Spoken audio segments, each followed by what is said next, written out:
Hello. Flax seeds ఆరోగ్యానికి చాలా మంచిది అందరికీ తెలుసు. కానీ ఫ్లాక్స్ సీడ్స్ని ఎలా తీసుకోవాలనేది చాలామందికి అనుమానం ఉంటుంది కదా. నేను ఈ యొక్క ఫ్లాక్స్ సీడ్స్ ఇది వచ్చేసి బార్లీ సీడ్ అనమాట. అన్నీ ఒకసారి కలిపేసి పక్కన ఆరబెట్టేసింది. బార్లీ కూడా వాటర్ తాగితే చాలా మంచి. ఇప్పుడైతే ఫ్లాక్స్ సీడ్స్ గురించి మాట్లాడదాం. నేనైతే ఒక ప్యాకెట్ తీసుకొచ్చుకున్నాను, 100 గ్రామ్స్ అనమాట. వీటిని మంచిగా డ్రై రోస్ట్ చేసుకుందాము. వీటితో మనం లడ్డూలు చేసుకోవచ్చు, పౌడర్స్ చేసుకోవచ్చు. ఈ యొక్క పౌడర్ని మనం అన్నంలో వేసుకొని తినచ్చు, దోశలో వేసుకొని తినచ్చు, లేదు అంటే ఫ్రైడ్ రైస్లు చేసినప్పుడు దాంట్లో కూడా వేయచ్చు. ఎలా తిన్నా ఆరోగ్యం చాలా మంచిది. మనకైతే జుట్టు ఊడిపోయేటువంటి సమస్య కూడా తగ్గిపోతుంది అన్నమాట. మనకు ఫిష్లో ఏ విధంగానైతే ఒమేగా ఫ్యాటీ యాసిడ్స్ ఉంటాయో ఈ యొక్క ఫ్లాక్స్ సీడ్స్లో కూడా అలానే ఉంటుంది. వీటిలో వీటిని ఇలానే మంచిగా దూరగా వేయించి దీన్ని మంచిగా పౌడర్ కొట్టేసుకొని దీనికి మనము బెల్లం పౌడర్ వేసేసుకొని మనం లడ్డు లాగా కూడా చుట్టుకోవచ్చు. తెలుసు, చాలా బాగుంటుంది. అలా తినరు అనుకుంటే ఈ విధంగా పౌడర్ లాగా చేసుకొని నేనైతే ఈ పౌడర్ని అన్నం తింటప్పుడు కానీ లేదంటే దోశలు వేసినప్పుడు దోశ పైన ఈ యొక్క పౌడర్ని చల్లేసి దానిపైన కొంచెం ఆనియన్స్ సన్నగా చాప్ చేసి, ఆనియన్స్ క్యారెట్ సన్నగా చాప్ చేసి దోశని పరోటా లాగా పిజ్జా లాగా చేసేసి ఇస్తాను అనమాట. మంచి హ్యాపీగా తినేసేయచ్చు అనమాట. అయితే ఒక్కొక్కసారి ఒక్కో రకమైనటువంటి పౌడర్స్ చేస్తాను. ఈరోజైతే ఈ యొక్క అవిసె గింజల పౌడర్ చేస్తున్నాను. ఈ అవిసె గింజల పౌడర్ అయిపోయిన తర్వాత మునగాకు వస్తుంది. మనకు మునగాకు పౌడర్ చేసుకోవచ్చు. మన తోటలో అప్పటివరకు కరివేపాకు కూడా మంచిగా వస్తుంది, కరివేపాకు పౌడర్. ఇలా మనము ఒక వారం ఒక పౌడర్ తిన్నామనుకోండి, ఇంకొక వారానికి ఇంకొక పౌడర్. ఇదైతే మేజర్గా తీసుకోవాలి. దీంట్లో ఇంకేం తీసుకోవాలి అంటే చూపిస్తుంది ఇవి వేగే లోపల. ఇదిగోండి, అవిసె గింజలు ఇలా మంచిగా వేగుతున్నాయా లేదా అని ఇలా తెలిస్తే అలా చిటపట అంటూ అవి పగులుతూ మనకి అలా బయటకు ఓపెన్ అవ్వాలి. తెలుస్తుంది మనం చూస్తుంటే. అలా ఓపెన్ అయినాయి చూసారా, అలా ఓపెన్ అవ్వాలి. ఇంకో 2 నిమిషాలు వేయిస్తాము. దీంట్లోకి అయితే నేను కొన్ని ఎండుమిరపకాయలు తీసుకున్నాను. వీటిని తోడమేలు తీయాలి, కానీ వీటిని 2 ముక్కలుగా 2 ముక్కలు చేసామంటే గింజలు బయటకు వస్తాయి. అప్పుడు గింజలు అంటే మాడిపోతాయి అన్నమాట. మిక్సీ పట్టుకునేటప్పుడు వాటి 2 ముక్కలు చేసుకోవాలి.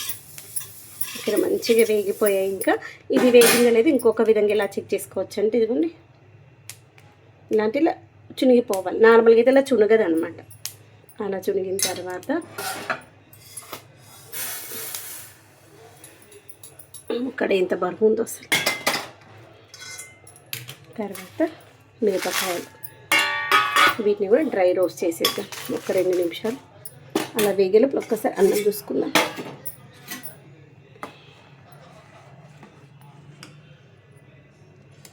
అన్నం ఇంకా కాలేదనుకుంటా, ఇంకా కాలేదు. ఈరోజు ఏంటంటే లీఫీ వెజిటేబుల్స్ వేసి ఫ్రైడ్ రైస్ చేస్తున్నాను అనమాట. ఆ ఫ్రైడ్ రైస్కి ఈ పౌడర్ వేసుకున్నా బాగుంటుంది, అందుకోసం ఈ పౌడర్ చేస్తుంది. ఇవి వేగే లోపల ఇంకా కొన్ని ఇంగ్రీడియంట్స్ వేయాలి, అవి తీసి పెట్టుకున్నాం. ఇదిగోండి, ఎండుమిరపకాయలు కూడా వేగిపోయాయి. ఎండుమిరపకాయలు తీసేసి ప్లేట్లో పక్కన వేసేసాము. ఇవి చల్లారిన తర్వాత గట్టిగా అవుతాయి. ఇప్పుడు చూడడానికి మెత్తగా అనిపిస్తాయి, కానీ చల్లారాక గట్టిగా అవుతాయి.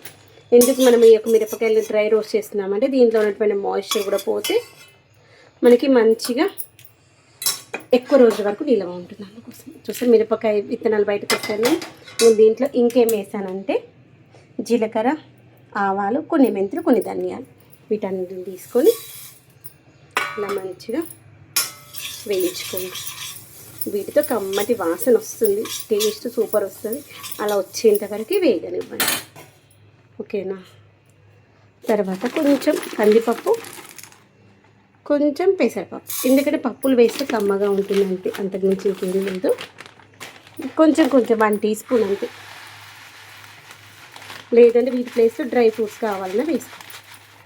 నేనైతే పప్పులు వేస్తే పప్పులు అయితే కమ్మగా ఉంటాయి. ఇలా ఒక 2 నిమిషాలు వేగనివ్వండి. ఇవన్నీ చల్లారిపోయినాయి. దీంట్లో మనము దొడ్డుప్పు వేసేసుకొని మిక్సీ పట్టుకోండి. మరి మెత్తటి పేస్ట్ లాగా కాదు, బరకగా మిక్సీ పట్టుకోవాలి.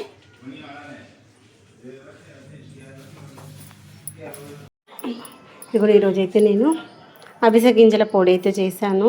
ఫ్లాక్స్ సీడ్స్ అంటాం కదా, అవి మనకైతే ఆరోగ్యానికి చాలా మంచిది. ఇలా పౌడర్లా చేసి దీన్ని అన్నంతో కానీ దోశతో కానీ ఇడ్లీతో కానీ దేంతో తిన్నా బాగుంటుంది. లేదు అంటే ప్రతి కర్రీలో 1 స్పూన్ చొప్పున వేసుకున్నా చాలా మంచిది అనమాట.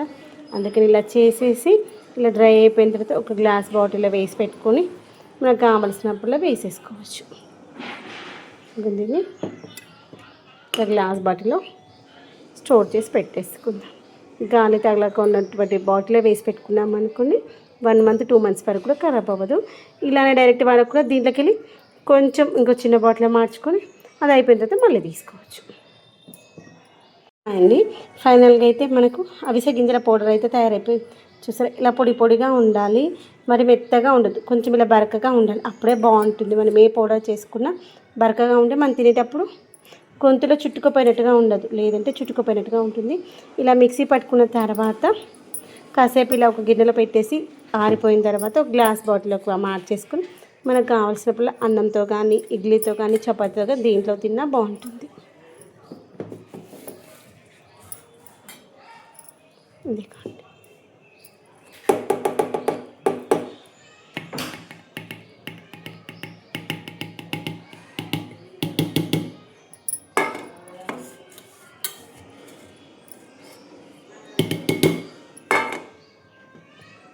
ఇది ఒక గ్లాస్ బాటిల్ వేసి స్టోర్ చేసుకుందాం, అంతే.